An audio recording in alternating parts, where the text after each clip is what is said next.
their antithetical approaches constitutes not just a chapter in the history of Polish literature, but touches the very core of the modernist experience, which is the split between a metaphysical tendency to subjugate the visible world through depriving it of its singular features and an ironical disbelief in such practices. Good afternoon. I'm Dwight McBride. I'm the Dean of the College of Liberal Arts and Sciences here at UIC, and it's my sincere pleasure to welcome you to this inaugural Stefan and Lucy Hejna Family Lecture in Polish Language and Literature. Today is a multifaceted event that is an occasion to both commemorate an important gift to our college and to inaugurate our first chair in Polish Language and Literature, Dr. Mikhail Markowski.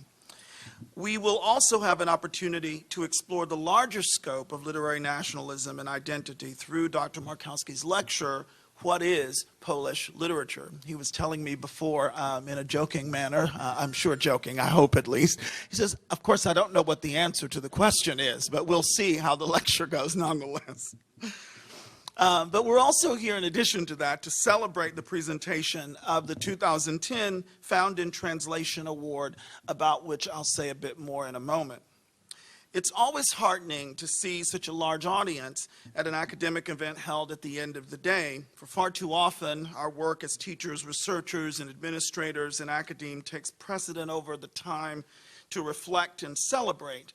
Such a crowd is surely one that bespeaks a bright future for Polish studies here at UIC, a future that is made possible by the vision and generosity of the late Ron Hejna. The Stefan and Lucy Hejna Family Chair in Polish Language and Literature, which is based in the Department of Slavic and Baltic Languages and Literatures, is one of two chairs established in 2008 by a $10 million bequest from Ron Hejna. Hejna's donation, which represents the second largest gift from an individual to UIC and the largest gift to the College of Liberal Arts and Sciences, aims to distinguish UIC as the United States leader in Polish studies. Our gathering here this afternoon bears witness to the burgeoning impact of Mr. Hejna's philanthropy.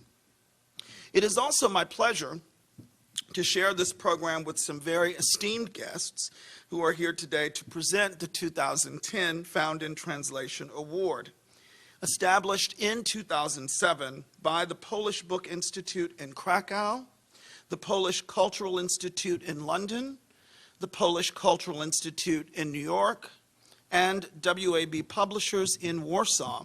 Found in Translation is an annual prize given for the best book-length translation of a work of Polish literature into English.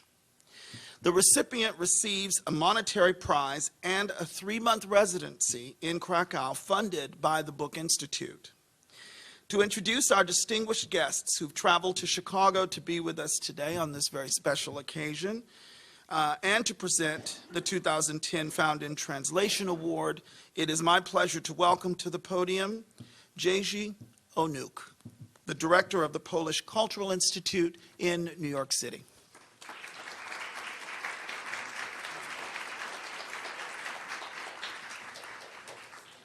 Good afternoon. I will say a couple of words on behalf of my colleagues. The Polish Book Institute, WAB Publishers, and the Polish Cultural Institute in London and New York are very pleased to see that in its third year, the Found in Translation Award is truly becoming a prize worthy of note.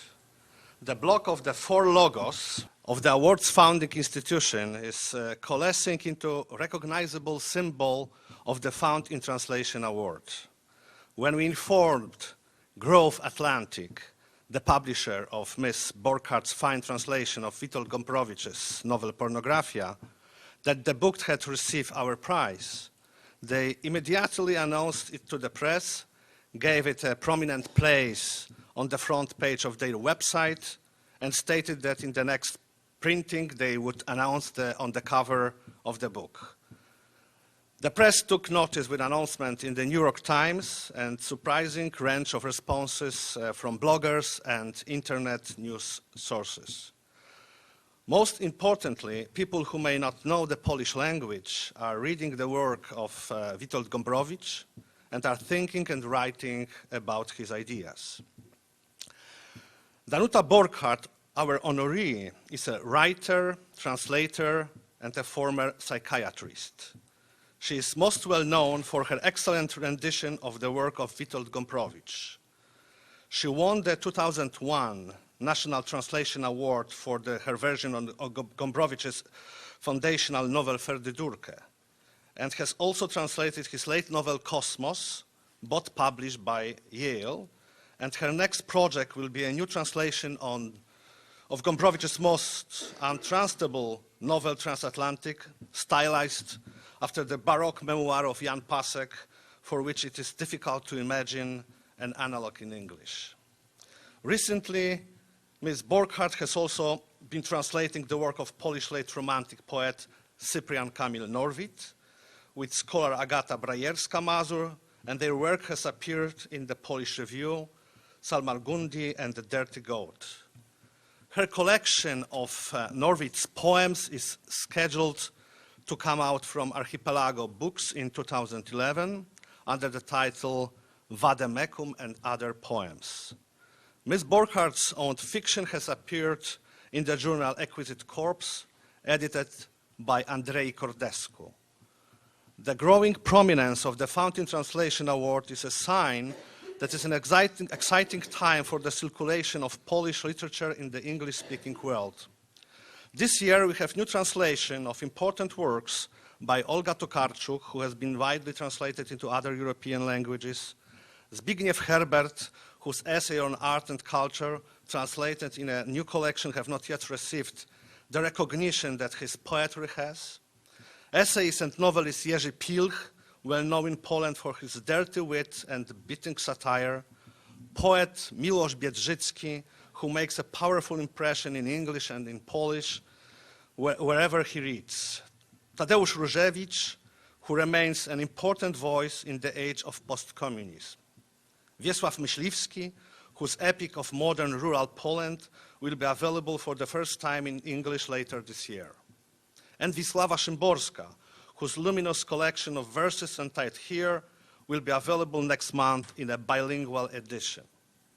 I do not envy task of Mr. Gauden and his colleagues at the Polish Book Institute, who must select the best translation of the most important work, given this embarrassment of riches. Thank you very much, and I would like to invite to the stage Ms. Danuta Borchardt, Director Grzegorz Lauden, and Director Roland Chojnacki from London.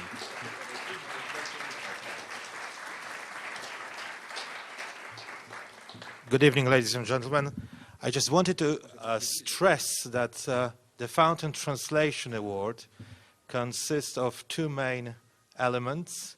That is a three-month stay in Krakow, which is usually a real tour de force for a translator.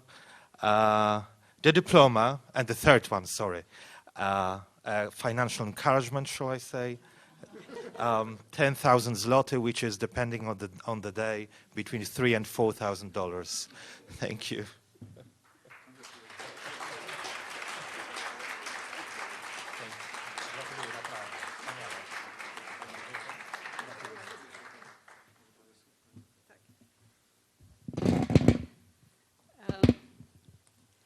It is a real honor for me to receive this award, and my deepest gratitude goes to the Polish Book Institute in Krakow, the Polish Cultural Institute in New York, Polish Cultural Institute in London, and the WAB publishers in Warsaw. It is also a great privilege to be receiving this on the occasion of the inauguration of the Hejna Chair and Professor Michał Markowski's leadership of it. I have not worked in vacuum. I have had the help of many people, too many to enumerate here, but I have given them credits in my acknowledgements to the beginning of Pornographia and references to at the back of the book. It is customary to begin remarks, which I warn you won't be very long, but with a joke. But translating Gombrowicz is no joke. So I will take a more sentimental route. And Litwo, ojczyzno moja, ty jesteś jak zdrowie. Ile cię trzeba cenić, nikt się nie dowie. I had it memorized. Ile cię trzeba cenić. Ten tylko się dowie, kto cię stracił. Dziękuję. Dziś piękność twą w całej ozdobie widzę i opisuję, bo tęsknię po tobie. Why am I quoting this invocation of Adam Mickiewicz to Pan Tadeusz, which expresses the longing for his country? Mickiewicz was in exile, and I've been in exile since my early teens. And it is this, the longing for my country that was the moving force for me to preserve as best I could the Polish language. And it is my love of the English language and my love of the Polish language which inspired me to translate the works of Witold Gombrowicz. Thank you again.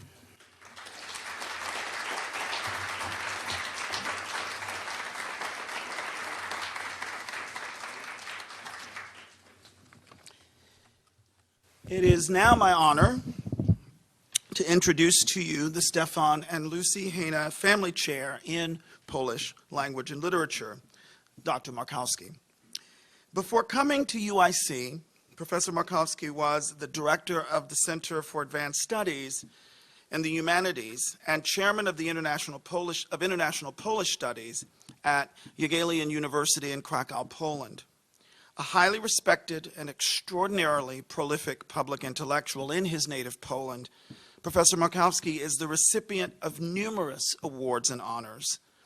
Among his honors, too numerous to list here in detail, Professor Markowski has not only received several awards for his teaching and scholarly work, but was also awarded the prestigious Alexander Bruckner Award from the Polish Academy of Sciences as the best Polish scholar in the humanities. His wide publication range explores Polish literature, French modernism, and literary theory.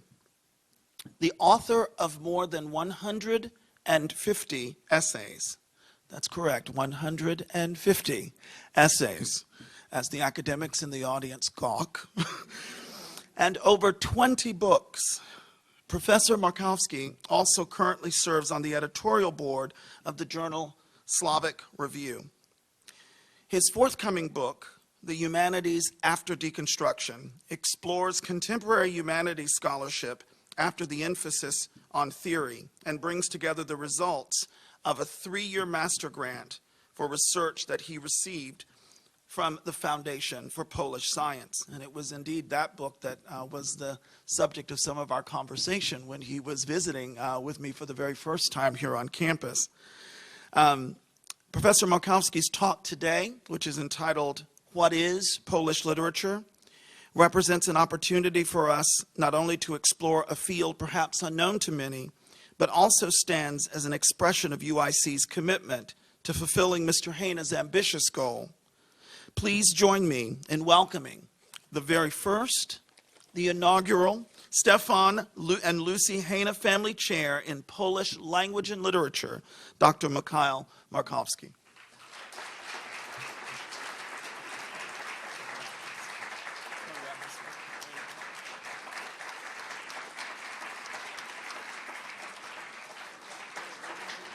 Congratulations, my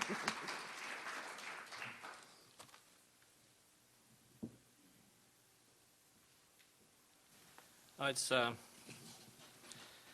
tremendous honor and privilege to be here as the Stefan and Lucy Hejna Family Chair in Polish Language and Literature, which is very strange if you take into account these two names which put my personal identity into question, because right now I'm Stefan and Lucy, which is very, which makes me troubled sometimes. Anyway, so that's as I said, and I used to repeat it, and I'm repeating it, and there's no end to my gratitude to the late Romuald Hejna for this, for his enormous donation, which made Polish studies at UIC possible. I'm looking forward to our future as one of the best units of this kind in the country, which now means United States. So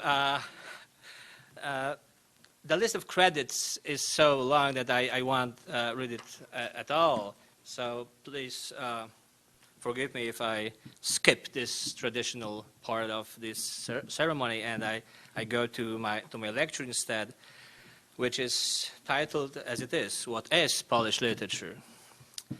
As some academics in the audience, especially English literature scholars, will easily recognize, I'm borrowing and changing the title from Gertrude Stein, who traveled to America in 1934 for a lecture tour during which she delivered a speech called What is English Literature?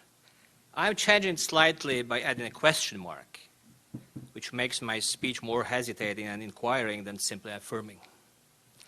In the second sentence of Stein's lecture we read, what is English literature? That is to say, what do I know about it? That is to say, what is it? For Stein, literature, and this applies, I suppose, to all national literatures, is inseparable from the knowledge about it and what follows from any particular knowledge. Knowledge, says Stein, is what one knows. And, another quote, any of us, and anyway, those of us who have always had the habit of reading, have our own history of English literature inside us, unquote. Obviously, Stein was not a partisan of any vague subjective theory based on the conviction that what is inside us really matters more than what is outside. What he really had in mind was, I think, that the object is essentially inseparable from the knowledge of it, which is always personally involved and justified. If so, there is no essence which would remain outside our group, and there is no object, even the noblest one, which would not be ready to change under different social and cultural circumstances. I must be frank from the very outset. My academic training is way much more diversified, as Dwight mentioned, than my new title, Chair in Polish Language and Literature, indicates. I began writing my PhD thesis on Miłosz's essays, but then I turned to the modern origins of essay and, as I thought then, having discovered everything I needed, shifted once again, this time to more contemporary authors, devoting my life at the peak of my vitality to modern and postmodern essay writing. This led me inevitably to theory, which, as Circe in Odyssey, enchanted me for a while. But then I succeeded in returning home from a long journey. There have been many suitors back home, but you know how the story ended. And began working on Polish literature again. As the old Polish proverb goes, or was it a saying of Aristide Briand, who wasn't a socialist in his youth, will be a pig in his late years. The same applies, I suppose, to academia, who didn't go through the hard job of theory in his youth, cannot become a diligent reader of literature when getting old. It was theory that took me out of the grip of Polish literature, but it was also theory that led me back to it. I'm telling this story to underline my divided heritage and to express here some of my deep convictions about literature. And here they are.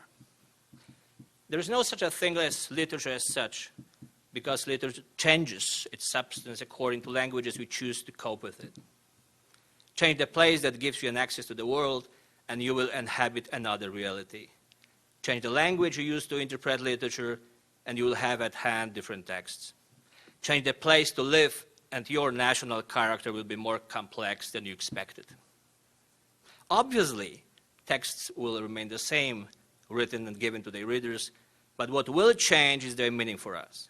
Obviously, the language in which a literature is written remains the same, English, Polish, or Turkish, but its translation into different languages makes its substance much more shareable and thus obscure.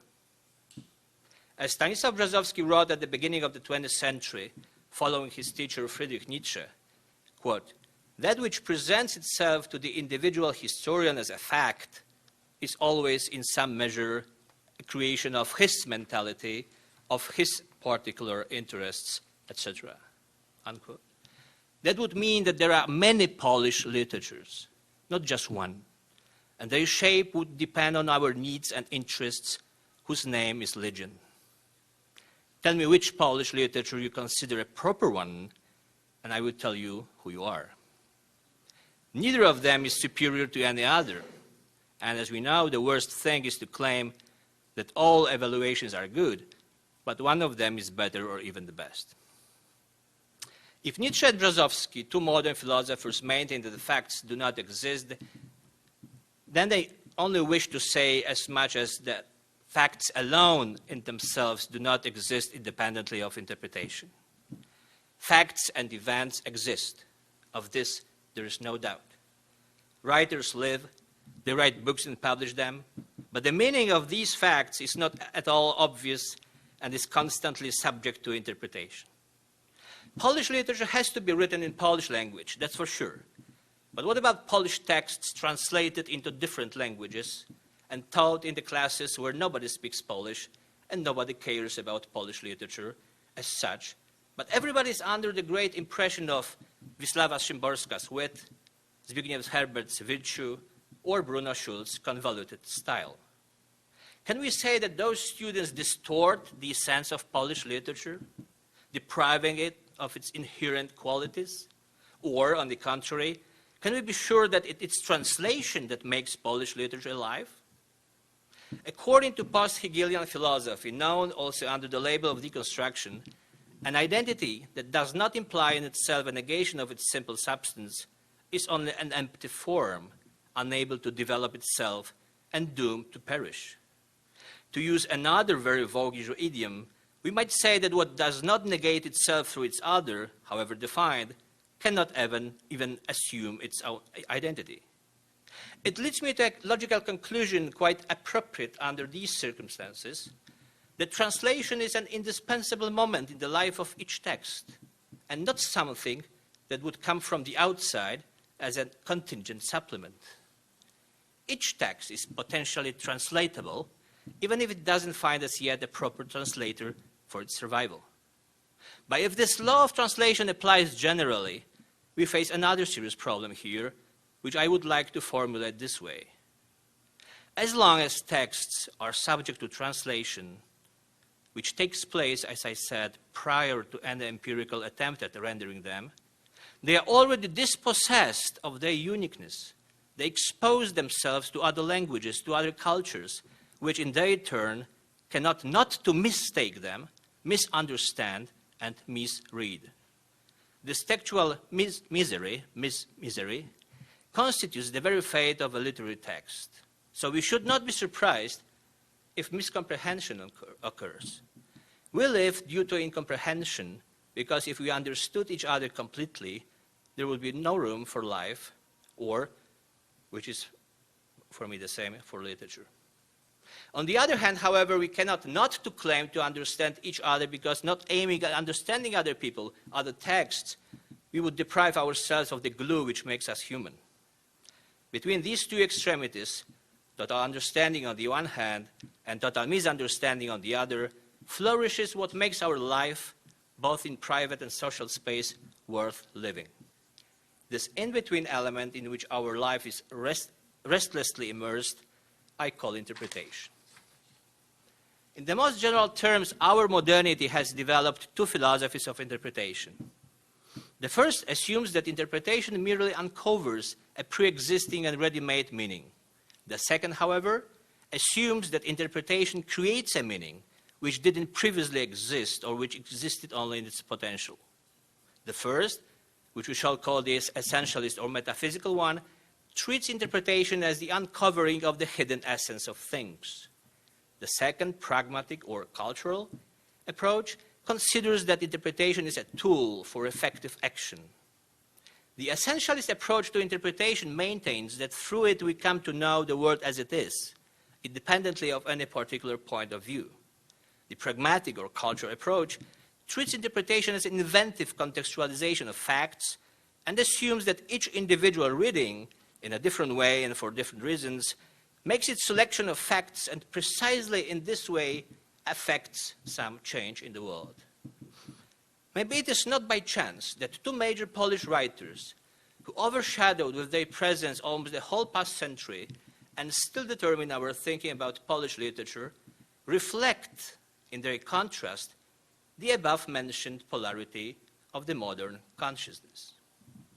In order to make this contrast sharper and to create a vivid link between Polish literature and theory, the link I will be strengthening while doing my job as the Heinacher, I will tell you two different stories in which the metaphysical approach clashes with the more pragmatic, or as many would say, ironic attitude. As it is always nice to tinge erotically what would be boring for an audience not trained in literature, I have chosen two passages with beautiful girls. In 1954, two Polish writers, one staying in Bricon-Robert, a small village near Paris, the other one making his living as a bank clerk in Buenos Aires, Argentina, went on a short trip. Not together, but separately, knowing nothing about their itineraries. The one just took the subway in Paris, and the other drove by boat to the delta of the Paraná. They both discovered on their way something so important that they subsequently decided to write it down, no doubt for my profit. The first of them was Czesław Miłosz, born in 1910, who had decided to cut off his ties with the communist regime 3 years earlier, in 1951, condemning himself, as he seriously believed then, to being just a political witness of historical process who would no longer write poetry or at least would be doomed to obscurity. His first book published abroad was The Captive Mind, 1953, translated immediately into several languages, a book that made him famous for his intellectual analysis of the hypocritical attitude of Polish writers under the communist regime. Even today, Miłosz, more than half a century since this publication, is widely recognized in America as a political writer. After he became not hot enough as a Nobel Prize winner to be advertised in Borders Bookstore's monthly guide to new arrivals, an excerpt from his treatise on poetry, which in fact, as Pope's essay on poetry is poetry volume, I'm quoting a critic, ended up sandwiched in between the blurbs for An Illustrated History of Baseball and the New Guide for Gourmets, making its author a fancy must for both baseball fans and Epicureans. The second writer was Witold Gombrowicz, 6 years older than Miłosz, for whom 1954 was the 15th year of living in South America, where he fled just a few days before the outbreak of the Second World War. The same year that Miłosz published his political writings, Gombrowicz saw in print in Paris the first literary works he had written since leaving Poland: Marriage, his second drama, and Transatlantic, mentioned already by our laureate, a crazy burlesque semi-autobiographical novel devoted to destroying widespread myth of Polish nationalism and hardly understandable for foreigners due to its intended stylistic extravaganza. As I have said, in 1954, they went on two separate trips that for both of them turned out to be a kind of illuminative journey, or at least a trip worth being recorded in their literary files. The text to which I'm going to refer are two prose fragments. Miłosz's piece is entitled Esse and was not included in subsequent collections of his poetical writings until 1977. Gombrowicz's text is a short entry in his diary, which he wrote at the request of Jerzy Giedroy, the chief editor of Kultura, the Polish émigré monthly magazine in Paris. The first of my passages, essays translated by Miłosz himself and the highly acclaimed American poet and critic Robert Pinsky. Here it is. I look at that face, dumbfounded. The lights of metro stations flew by. I didn't notice them. What can be done if our sight lacks absolute power to devour objects ecstatically in an instant, leaving nothing more than the void of an ideal form, a sign like a hieroglyph simplified from the drawing of an animal or bird? A slightly snub nose, a high brow with sleekly brushed back hair, the line of the chin, why isn't the power of sight absolute? And in a whiteness tinged with pink two sculpted holes containing a dark, lustrous lava.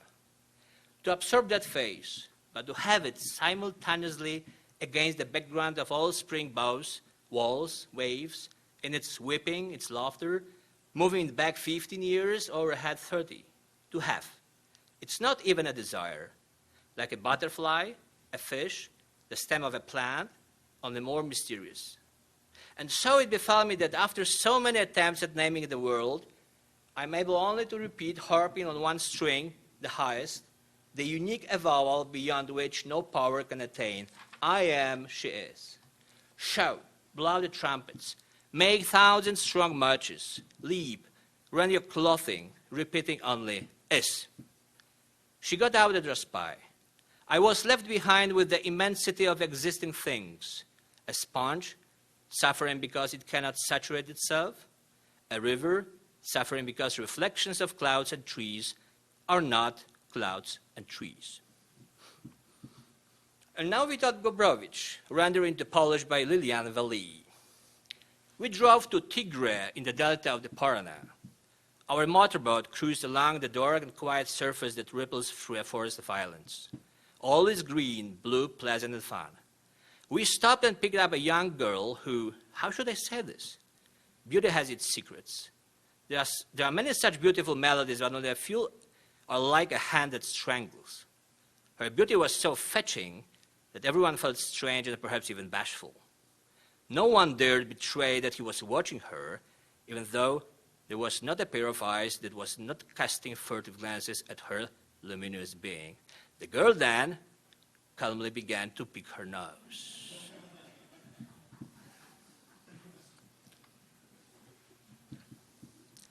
It's very easy to notice that these texts refer to almost identical circumstances. They not only report an affair with an attractive woman, but also take place far away from Poland. But they are tuned differently. For Miłosz and Gombrowicz, this unexpected event, a meeting with a beautiful girl, is not just an episode worthy of a curious writer's shrewd attentions. Rather, it triggers the more fundamental considerations concerning the world and our own attitude toward it. What do these approaches consist in? To what extent may Miłosz and Gombrowicz help us in answering the question, what is Polish literature? Let's start with Miłosz. The critics unanimously say that essays are magnificent and probably the earliest example of his epiphanic mode of writing, the distinctive mark of his more mature work. As one of the common remarks goes, Miłosz's epiphanies originate, I'm quoting a critic, in a kind of shock or bewilderment caused by the bare fact of existence. This momentary bewilderment in the face of something that seems to be not of this world characterizes epiphany as such, as is clear in the typical definition coined by a contemporary scholar. I'm quoting. Epiphany is a revelatory manifestation of a divine being or a spiritual event in which the essence of a given object of manifestation appears to the subject as in a sudden flash of recognition. This definition is very useful here because it helps us discern all the main features of Miłosz's text. The sudden flash of recognition refers to the revelation of a true being devoid of any mark of contingency. This revelation, we are told, is given to the subject deprived of any specific features. However, what is made apparent in this manifestation is not the divine being, but that which is hidden beyond appearances. This is what really esse meant, the Latin equivalent of the Greek verb einai, which has to be translated not only as to be, but as Martin Heidegger reminds us, as to be present. Thus, esse means that the true being manifests itself before us and makes itself an object for contemplation, and thus for sight. From this point of view, nothing can manifest itself without transforming itself into an object of vision, and nothing can be contemplated not being fully visible. Why isn't the power of sight absolute, Miłosz asks parenthetically, but this is not a parenthesis at all. In Miłosz, in his all poetry, there is no esse without the beholder, even if he refuses to devour objects or to absorb them. As we are told in many poems, Miłosz's desire for contemplation is grounded in a desire to purify things from their dangerous contingency or just from their singularity, and to have them in their perfect state, not swallowed, not digested, not incorporated. But when Miłosz says ecstatically, I am, she is, what he wants to say is, I'm present here to watch her, and she's present here to be watched by me. This is how the text begins. I looked at her, dumbfounded. And how does the text end? When the object of ecstatic contemplation has disappeared, she got out of the spy, the subject remains extremely sad, surrounded by the immensity of existing things, as though this girl didn't exist at all and was given only in her ideal form, cut off from the everyday experience. They would contradict her. This is why I cannot agree with a critic who claims that in esse, I'm quoting, the epiphany of the girl's face discloses the other in his or her singularity and absolute otherness. In Miłosz, there is no room for an absolute otherness, if you understand it as anything that denies and escapes the representative power of our intellect incarnated in our sight. Everything in Miłosz's poetry is perceived through a frame or window set up by the subject who places himself in the center of the observable universe as its unquestionable principle. As long as he places the gazing eye, or the gazing eye, in the center of the visible world, and as long as he reduces the immensity of existing things to objects perceived or remembered, unavoidably caught in the grip of sight or memory, he remains a metaphysical poet in the strongest sense of this word. His metaphysics subjugates reality to the perceiving subject, who, as he says in esse, suffers because it cannot saturate itself. The world remains for such a metaphysician inexhaustible, because the work of representation is endless. As long as we live, we represent reality to ourselves, and this is why metaphysical poetry is so popular. It confirms our dominant position in the world. Miłosz's metaphysics, one of the greatest political projects in modern poetry, is a self-centered strategy of bringing reality forth and putting it in a deliberately chosen order in the guise of objective poetry. Gombrowicz's short narrative differs dramatically from Miłosz's epiphany. Although the starting point seems to be almost the same, a young, beautiful girl boarding the vessel, the rest of the scene differs substantially from Miłosz's. As soon as she gets in, she unwillingly amazes all the passengers. This is the first difference. In contrast to Miłosz's solitary contemplation placed outside the transient world, Gombrowicz shares his experience with others, as though the contemplation of beauty were forbidden to the individual, or even as though beauty was forbidden for solitary contemplation. And really it is. Beauty for Gombrowicz does not reveal itself in disinterested perception, free from any contingent involvement, and is not a product of the subject's intervention into the world, but is rather an interhuman construct rooted in the reciprocal relationship between beholders. And as such, it is closely intertwined with shame. As we read in our text, her beauty was so fetching that everyone felt strange and perhaps even bashful. Everyone is bashful, not only because there are the others around involved in the same spectacle, but mostly because the very nature of beauty is embarrassing, as Gombrowicz explains in the following passage taken from his diary, where he condemns contemporary artistic practices split between producing and watching. I'm quoting his diary, the third volume. The beauty of man, humanity, seems to be fragmenting more and more into the writing of poems and reciting of poems. into the painting of pictures and looking at pictures, into producing lipstick and applying it, into dancing in a ballet and watching it. This process involves removing the center of beauty from oneself so that it becomes something external, objective, so that it stops hurting and degrading.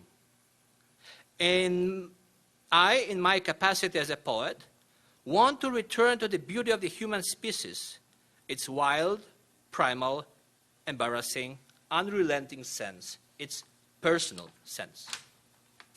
The personal for Gombrowicz is painfully shameful because it is inevitably exposed to the side of the others who make it distorted, and thus the boundary line between the private and the public becomes irrevocably blurred. Since the personal sense of beauty is primarily embarrassing on account of the others, the spectacle of beauty on a boat heading Tigre must remain embarrassing either. Beauty is bashful, as it is grounded in our existence, which, as its etymology explains, is standing out ex sistere from the fixed point of our subjective position.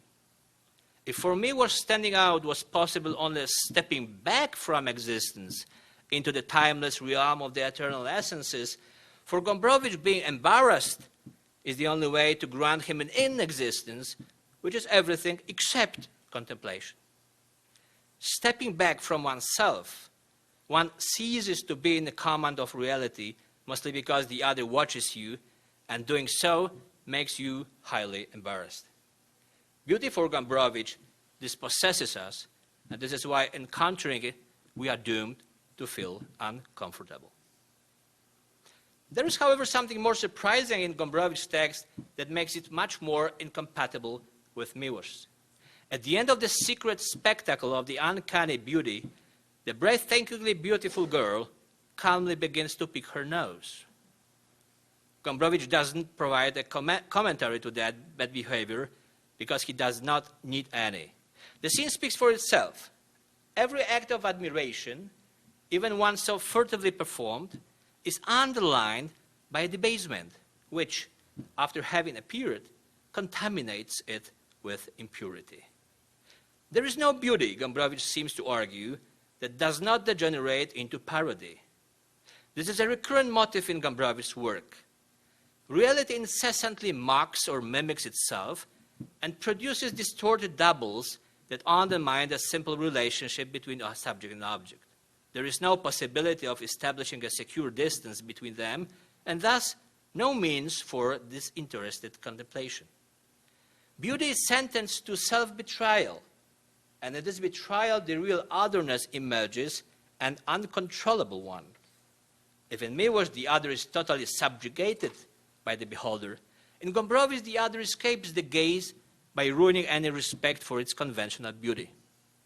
For Miłosz, the only purpose of the other's being is to be possessed by another eye.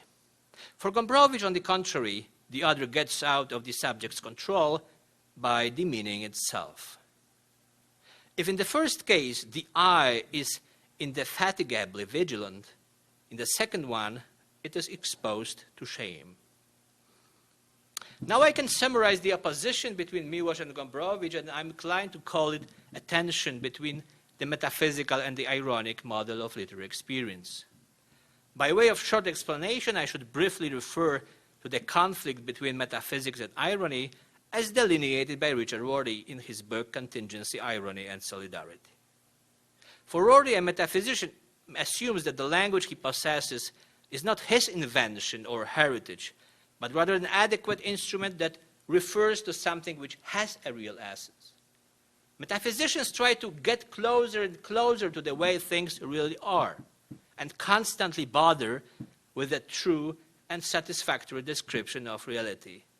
They obviously know that they cannot catch reality in one description, but they do not stop themselves in their attempts to find the most accurate language to encompass all the substance of the world, to find a language that would perfectly match reality, as Miłosz puts it at the end of his text. The ironic attitude goes the other way around. It consists in strong belief that there is no language to represent reality adequately, since there is an insurmountable gap between language and reality, which makes every attempt to grasp the essence of reality futile. For the ironist, nothing exists for itself, independently from our perception, and the only thing we can do is to change our descriptions infinitely. If the metaphysicians look for real essences, without which reality would be obscure and incomprehensible, the ironists agree with the essentially interpretable character of our knowledge, essentially expressible in incompatible languages. I see a quarrel between Miłosz and Gombrowicz as a quarrel between metaphysics and irony, between the belief that the world is just a stage on whose center the subject's gaze is situated and where everything is reduced to a passive spectacle for it, this is Miłosz, and the belief that the world is elusive, self-mocking, and never transformed in a definite image, that's Gombrowicz. It is not by chance that in this spectatorship, the desiring gaze is constructed as the gaze of a male subject at gaze of a male subject at a female object. The girl in Miłosz's text is totally mute and passive, and her role is to be burdened with meanings produced by the masculine subject. In Esse, a woman cannot see but is seen. She doesn't speak but is spoken for. She is not a woman but just is like a butterfly, a fish, the stem of a plant, only more mysterious. She is totally transformed in the object of the gaze. This is what I call metaphysical experience. There is only one center for producing meanings in culture, and this is constructed by the masculine gaze, which imposes its vision on others. And this vision, all that matters, is the essence of what is perceived, not the singular woman, but what makes her like a butterfly or another being. Not her contingent features, but her essence. And how about Gombrowicz? What about a girl entering the stage of the masculine gazes? It goes almost without saying that the situation described by Gombrowicz differs to a large extent from the one I have just described. The first dissimilarity lies in the fact that the position of the subject is not as clear and towering as it is for Miłosz. Actually, there is no I here. We drove to Tigre, we stopped, we picked up a girl. Furthermore, the male focused gaze is dispersed, which implies that there is no room for the strong subject here. Instead, we have the furtive and ashamed glances of men clearly conscious of their second-rate nature. Beauty, as Gombrowicz the ironists like to say, has no real essence, but is imposed and born between us, between our gazes, and thus between our languages. There is no reason to believe that beauty's secret is identical with its essence, simply because there is no essence right there, outside the language made from our passions and emotions. This puts every experience into quotation marks, thanks to which everything we find in reality loses its pretension of being beyond this world. An ironist, as Rory puts it, is a nominalist and historicist. This means that the singular being immersed in time is the only measure for experience.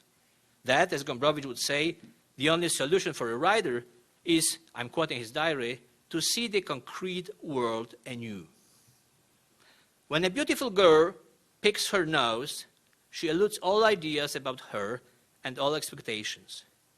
No one can look at her anymore, and every gaze gets cruelly derided. As I have said, these two great literary projects, the search for the invisible essences conducted by Miłosz, and the embarrassed involvement in earthly existence performed by Gombrowicz, cannot be arranged together peacefully. Instead, they create an inextricable tension within literary experience, and more specifically, within modern literary experience. And this is where I would try to suggest the most risky, but at the same time, the most attractive, at least to me, working hypothesis. If I spent so much time on developing the opposition between Miłosz and Gombrowicz, it was in order to show that what we see in their antithetical approaches constitutes not just a chapter in the history of Polish literature, but touches the very core of the modernist experience, which is the split between a metaphysical tendency to subjugate the visible world through depriving it of its singular features and an ironical disbelief in such practices.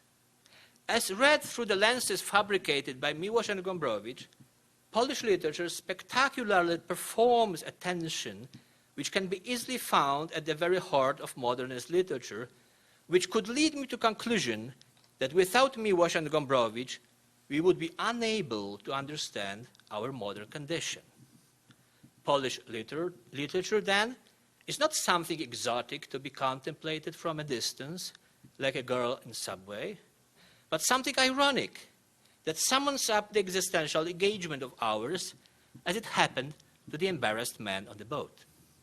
Or, to be more precise, with Gombrowicz, Polish literature ironically comments upon its metaphysical urge to reach the real truth behind the veil of appearances, the urge polished, so to speak, to perfection by Miłosz. As you could see, I took this strategy at face value, and my entire lecture was nothing but an ironical and narrative commentary on our metaphysical curiosity about how things, Polish literature for instance, really are. With my title, I began like Miłosz, and with my commentary, I ended like Gombrowicz. It is always great to have writers who help structuring one's lecture. Thank you very much for your attention.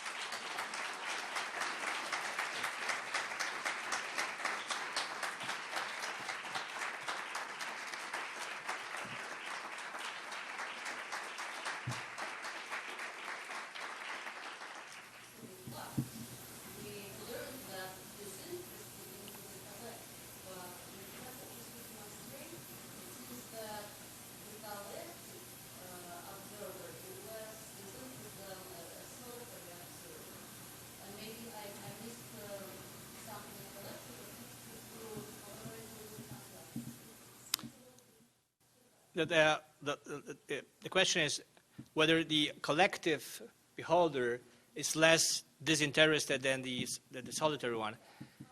Sure, yeah. You didn't miss anything from my lecture because I didn't point to this. I would say that it's totally true, and in Gombrowicz, when contemplation begins between people, it doesn't have the same nature as the one which stirs a kind of experience in a solitary beholder. Right? That's totally different. So, and my point was that disinterested contemplation. Of course, I skip as not to go too far with theory. I skip the whole part on Kant and his theory of disinterested contemplation. There was no room here to talk about it. But there's an interesting commentary made by Gombrowicz on this tradition which comes from the end of 18th century and goes on and on throughout the 19th century and culminates in the modernist experience of painless contemplation, for which the best, probably the best icon or the best image would be a photograph taken by a wonderful Polish-Jewish photographer who was one of the founders of the famous Magnum agency in New York, and that his picture catches Bernard Berenson, the magnificent art historian, contemplating at Villa Borghese in Italy, contemplating the sculpture of white alabaster Roman goddess. And this very old man sitting with his smile and contemplating this motionless and ideally sculptured block of marble, or I don't know the difference between alabaster and marble. I realize. Of stone.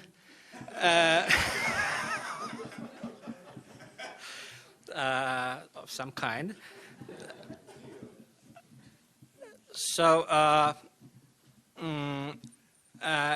and this is for me, it's a perfect illustration of what's going on the stage of solitary contemplation, where nobody is around, and there's this distance and this feeling of being totally deprived of transitory experience of time and whatever else.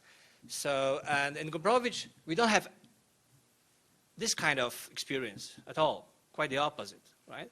And he tries to convince us that under no circumstances we can count on being solitary when related to something which strangles us under the disguise of beauty.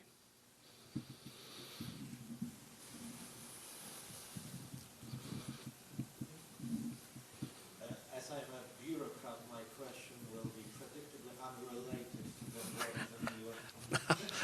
What is your agenda and what do you want to achieve as a chair of Polish language and literature here in Chicago? Thank you very much for this opportunity to go beyond contemplation.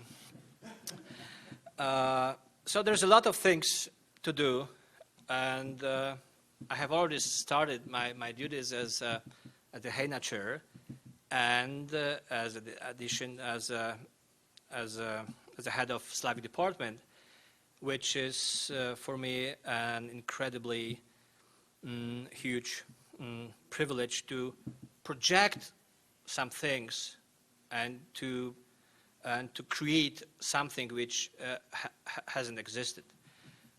It means that thanks to Dwight, our dean, we have the opportunity of creating with my colleague, Professor Kili Stauter-Halstead, who holds another HENA chair in history, to create something quite new in the field of Slavic studies, which means a very interdisciplinary and cooperative program combining my experience as a literary scholar and her experience as a historian to pursue this Polish studies further. I mean, on the way to perfection, which means that on each level of instruction and on each level of research, it's going to be to a real movement forwards with, I hope, enough money to spend on helping students with their urge to expand the scope of their studies in terms of learning Polish language and studying Polish history and Polish literature. As I said, we are already working on establishing a summer program for UIC students, which should be wonderful, judging from what we already have, and to unsuspend a PhD program in Polish studies, and to support students who would like to continue their studies, and so many things which are in makings right now, and I hope that the dean will be, as it is, attentive to our to our proposals as he promised, right?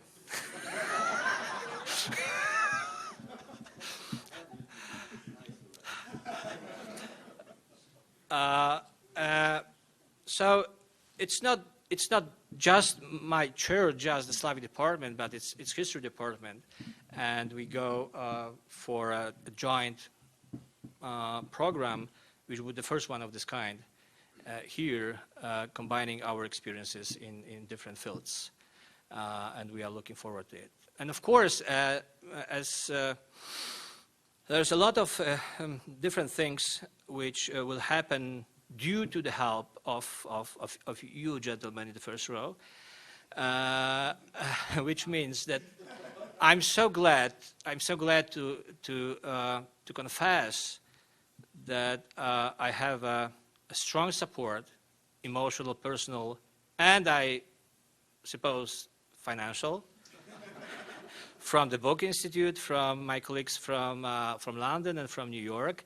That's for sure that we will be organizing things together, and we are trying to, we will try to begin the next year with the huge Miłosz event, which will be the poetry event in Chicago, like a small literary festival commemorating centenary of Miłosz's birth. And then we will work towards Gombrowicz thing to make it in balance.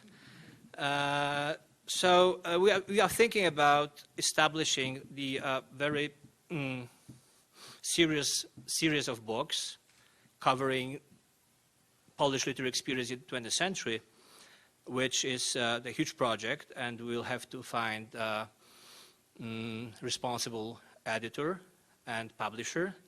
But that's the step we will take in the very close future.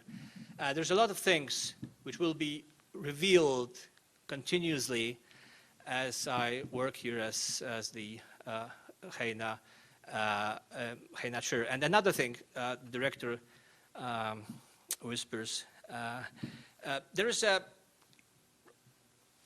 and this is a really interesting initiative.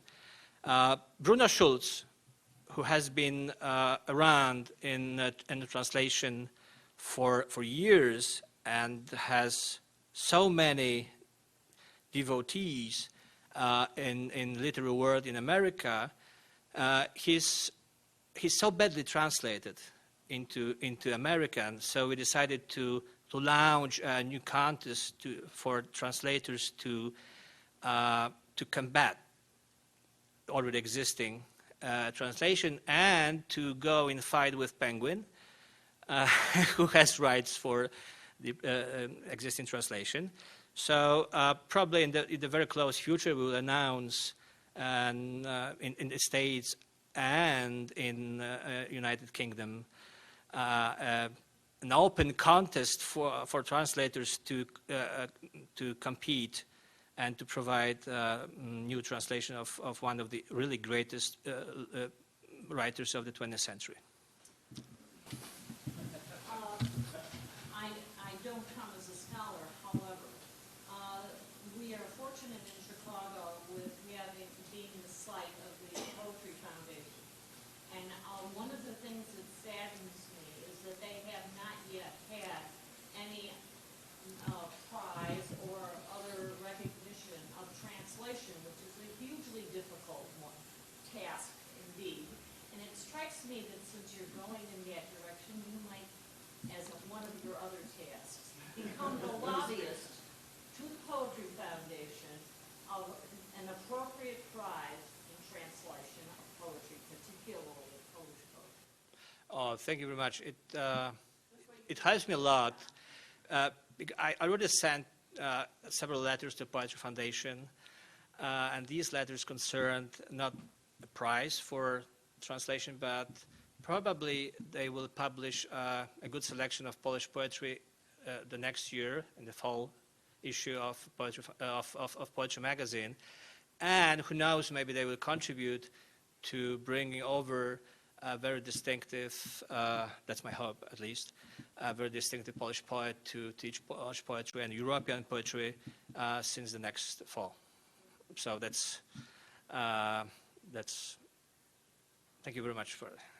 I have a very quick one also about translation. You're going to offer courses or coursework in translation. It seems such an important issue. I absolutely agree, and my ambition is to create here workshops for young translators and to gather them. I mean, gather people from the country, from the States, and ask them to come once a year to discuss translation. Because what we desperately need is a new school of translators to keep pace with Anuta's work.